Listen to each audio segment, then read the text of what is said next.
اخلاصمند ځوان: یو ځوان چې د پاچا په لور مین و، د لاسته راوړلو لپاره ورسره هېڅ لاره نه وه او ډېر بې صبره و. د کلي یو عالم چې د پاچا نږدې ملګری و، یوه ورځ یې دا مین ځوان ولید چې ډېر ساده او اخلاص والا ورته معلوم شو.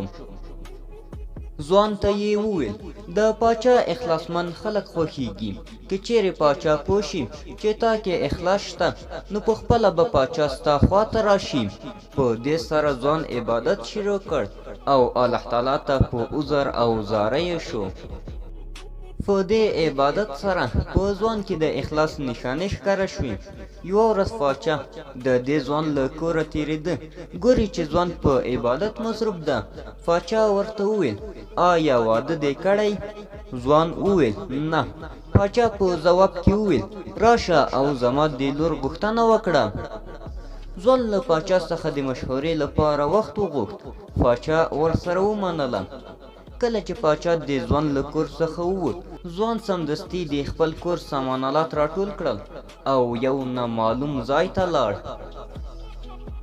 خلک حیران شول، ځکه چې ځوان تر اوسه څومره بې صبره و تر څو د پاچا لور لاسته راوړي، او چې موقع پیدا شوه نو کله یې پرېښود.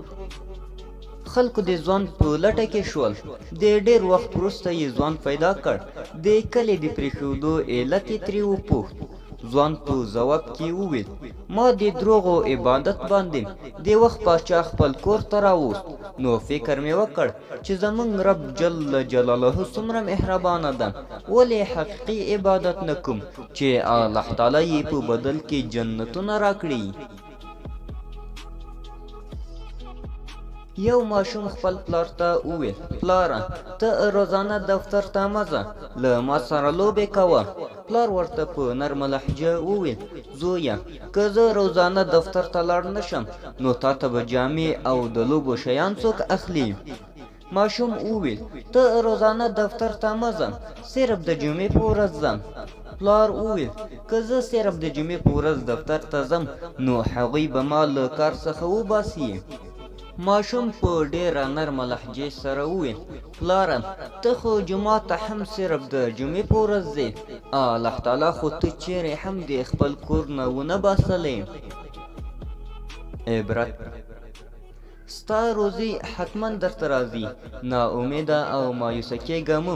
ځینې وخت د راتلو لاره سیده وي، او ځینې وخت بیا کږه او ستونزمنه وي چې راتلل یې وخت نیسي. د جنت کیلي لمونځ ده، نو د 3 وخته ډوډۍ لپاره 5 وخته لمونځ مه پرېږده.